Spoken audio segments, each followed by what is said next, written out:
Hello， 姐妹们，太开心了！今天我做了一个大胆的尝试，这么大个的一个排包，你们平时烤多长时间？是不是20或者25分钟？今天我做了一个大胆的尝试，烤了15分钟就熟了。你们知道这意味着什么吗？缩短烘烤时间，就意味着这个面包会非常的软，保水性会非常好。你看它非常的软，按下去也能回弹，表皮摸上去也不干。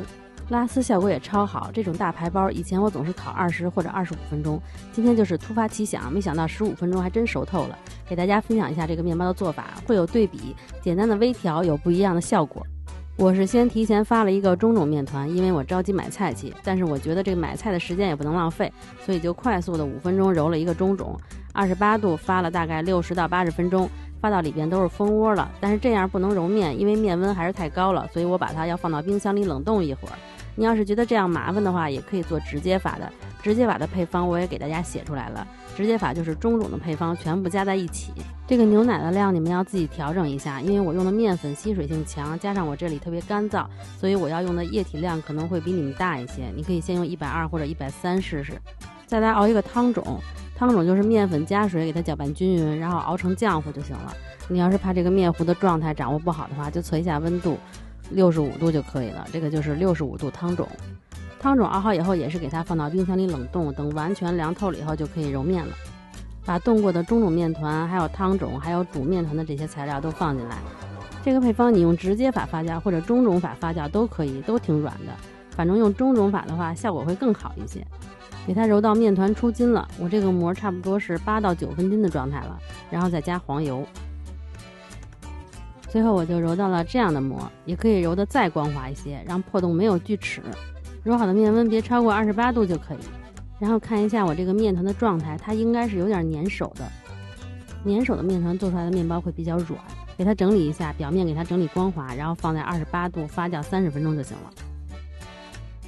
草莓果酱我也从冰箱里拿出来，放在发酵箱里一起回温了。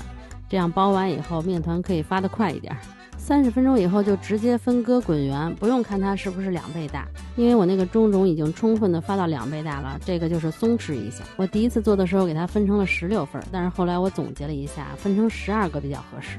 滚圆以后再松弛20到30分钟，然后就整形，给它擀开翻面，把底边压薄，上边也整理一下，然后挤上果酱，果酱不要挤太多。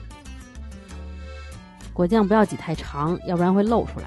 给它先包上，然后在整个面团一半的地方给它切开，再卷起来就可以了。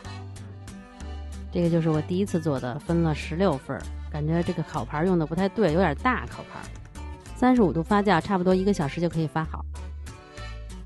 发到2倍大，第一次做的时候我表面只刷了牛奶。然后给它放到烤箱的下层，第一次做的这个我是上火180，下火190，烤了20分钟。这个就是第一次烤完的面包，其实这个状态也挺好的。刷牛奶烤出来就是这种哑光的，摸上去就感觉略微有点干。其实面包整体还是很松软的，也很好吃。看我这个一拉开它也是很松软的，但是我就觉得它看上去没有那么的诱人，也没有给人一种特别松软的感觉。然后我就又做了一次，第二次我就给它分成了10份，用的28厘米的深烤盘。这次不偷懒了，我刷的是蛋黄加牛奶调的蛋液，刷2遍，从头到尾刷一遍，然后再从头到尾刷一遍。还是放在烤箱下层，用上下火210度烤了15分钟。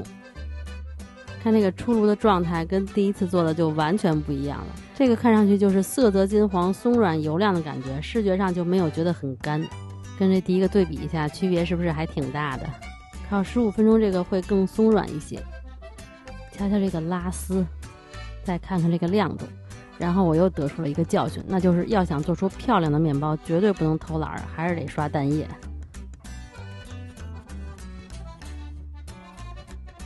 不过这个15分钟烤出来的口感真的是会更好一些，烤20分钟也是可以的，就是尽量不要再超过20分钟了。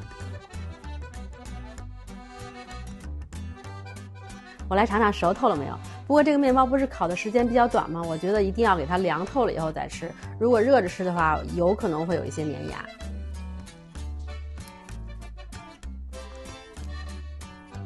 熟透了，不粘牙，特别软，特别好吃。